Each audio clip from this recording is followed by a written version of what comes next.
বিশ্বকাপের জন্য ব্রাজিল দলের স্কোয়াড ঘোষণার মাত্র একদিন আগে নেইমারের সাথে ঘটে গেল এক অনাকাঙ্ক্ষিত ঘটনা। মিথ্যে ইনজুরির যুক্তিতে ও ভুল সিদ্ধান্তেই কপাল পড়ল নেইমারের। পাগলের মতো এদিক সেদিক বুঝিয়েও কাজ হলো না তার। কি হয়েছিল তখন, কেনই বা নেইমারের সাথে এমন ঘটনা ঘটলো, চলুন দেখে নেই বিস্তারিত প্রতিবেদনে।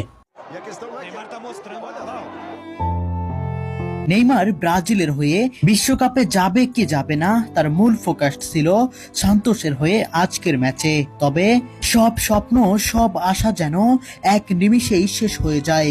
এমন সিচুয়েশনে এমন ঘটনা যা কখনো কোনো ফুটবলার চিন্তাও করতে পারে না, তাই যেন হলো নেইমারের সাথে। সান্তোসের আজ গুরুত্বপূর্ণ ম্যাচে মাঠে নেমেছিল নেইমার, তবে প্রথমার্ধের ডিফেন্ডারদের অত্যন্ত বাজে ডিফেন্সের কারণে ৩-০ গোলে পিছিয়ে পড়তে হয় নেইমারদের। প্রথমার্ধ শেষে মাঠে ফিরেই দারুণ শুরু করেন নেইমার, তবে সেসব দুঃস্বপ্নের মতো শেষ হয়ে যায় এক নিমিষেই।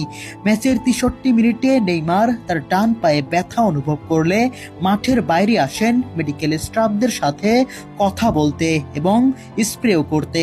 নেইমার তার কোচ কেউই চায়নি সে সাবস্টিটিউট হোক, অথচ সাবস্টিটিউট স্ক্রিনে নেইমারের ১০ নম্বর সংখ্যা দেখে যেন আকাশ ভেঙে পড়ে নেইমার।